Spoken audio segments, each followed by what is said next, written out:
رضی اللہ تعالیٰ عنہ کو اور جگہ پہ اتار دیا، آپ کو اور جگہ پہ اتار دیا، ان کی ملاقات بھی ختم ہو گئی۔ اور ایک ہوتا ہے، یہی دو آدمی ہوتے ہیں نا، یہی رشتے ہوتے ہیں۔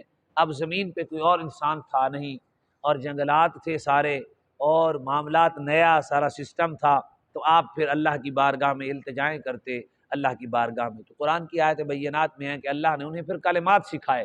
اب کلمات کون سی ہے؟ ایک روایت تو یہ ہے، اور حدیث میں الحاکم للمستدرک، مستدرک جو حاکم، امام حاکم کی مستدرک حدیث کی کتاب ہے، اس کا مطلب یہ ہے کہ جو بخاری مسلم سے حدیثیں رہ گئی ہیں اس شرط پر جو حدیثیں جمع کی جائیں اس کو مستدرک کہتے ہیں، وہ حدیثیں انہوں نے جمع کی۔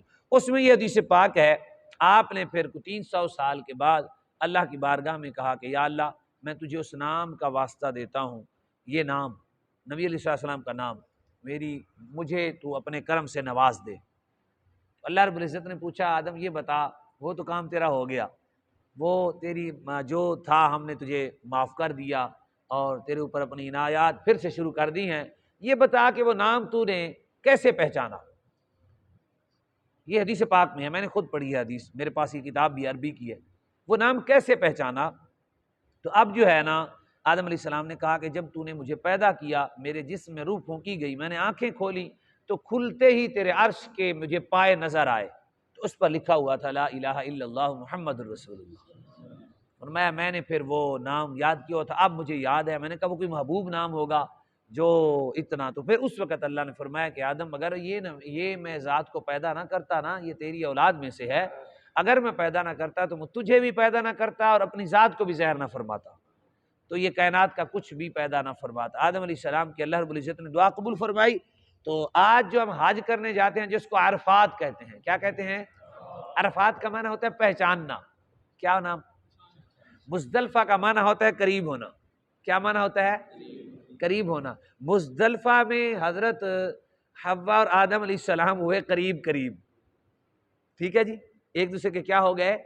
قریب ہوئے، اور عرفات میں انہوں نے ایک دوسرے کو پہچانا اور وہاں بیٹھے رہے۔ جیسے کہتے ہیں یہ اس کا تعارف کروائیں جی حضرت صاحب آپ کا، جی بھائی جان آپ کا اپنا تعارف کروائیں، ان کا تعارف کیا ہے؟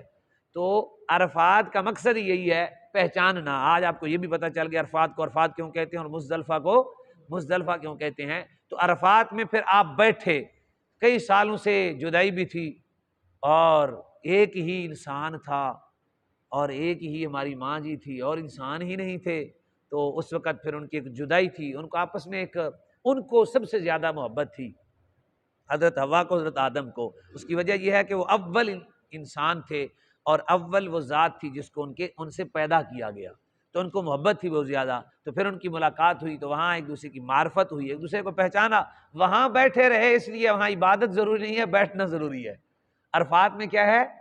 بیٹھنا ضروری ہے، وہاں عبادت ضروری نہیں ہے۔ تو اللہ کی عطا دیکھیں کہ جنت سے تو بھیجا، لیکن جہاں اللہ نے معافی دے کے، اللہ نے اپنی کرم کر کے جہاں وہ پہلی مرتبہ بیٹھے، ہمارے لیے وہ حج بن گیا۔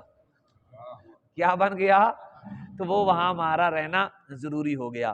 تو یہ ہے جی حضرت آدم علیہ السلام کا۔ اب جو بھی آپ کہہ دیتے ہیں ہم جی انسان تے خطا دا پتلا ہے، تو آدم کو بھی تو غلطی ہوئی ہے نا، اس طرح کا لفظ نہیں بولتے، ہم کہتے ہیں اجتہادی خطا ہوئی ہے۔ کیا ہوئی ہے؟ اجتہادی خطا ہے۔ تو اللہ تبارک و تعالیٰ نے سمجھانا تھا کہ میں جہاں سے روکوں۔ جی قرآن پاک میں لکھا ہوا نہیں ہے، دانے کا لفظ نہیں ہے، درخت کا ہی ہے جی۔